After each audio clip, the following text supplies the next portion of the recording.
भाइयों अस्सलाम वालेकुम। मेरे कस्बे वासियों और कस्बे के आसपास जितने भी कस्बे हैं, शहर हैं, सभी को ख़ास मैसेज में देना चाहता हूँ। एक मोजिज़ा हमारे कस्बे में अभी 2 दिन पहले गुजरा है, उसके बारे में बताना है। हमारे कस्बे में कुछ दिन पहले एक उलमाए किराम के बीच में, उलमाए किराम की सरपरस्ती में कस्बे में मीटिंग हुई थी।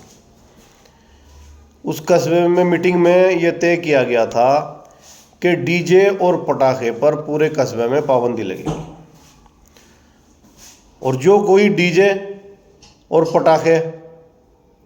पटाखे छुटाएगा, डीजे बजाएगा, तो उसका कोई निकाह नहीं पढ़ाएगा।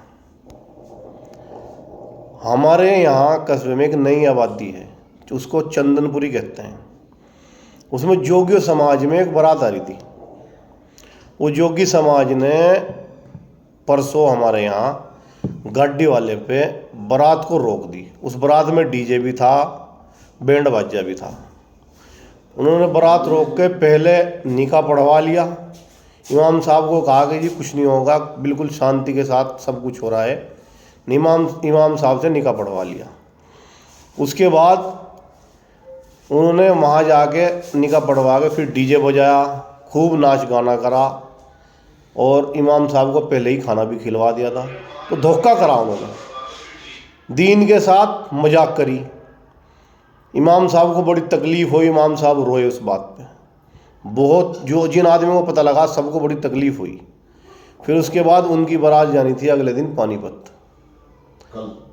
कल पानीपत बारात ले गए। जैसे ही बारात ले गए तो लड़के का एक्सीडेंट हो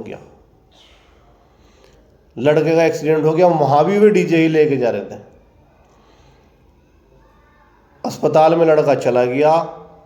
1 दिन तक अस्पताल में रहा, उस लड़के का इंतकाल हो गया। अब हालात ये हैं कि हमारे कस्बे में ना तो उन्हें कोई चारपाई दे रहा, ना कोई जनाजे की नमाज़ पढ़ा रहा। उस लड़के की लाश उसकी आ चुकी है, पोस्टमार्टम हो गए अभी आज शाम को ही ईसा के टाइम उसकी लाश आई, मगर कोई नमाज नहीं पढ़ाने के लिए तैयार है। तो भाई अगर आपको ये काम करना भी है तो दीन के साथ खिलवाड़ ना करो, मजाक ना बनाओ। अगर कोई बात उलमाए किराम के बीच में हुई तो आप उलमाओं की नहीं मानोगे तो किसकी मानोगे?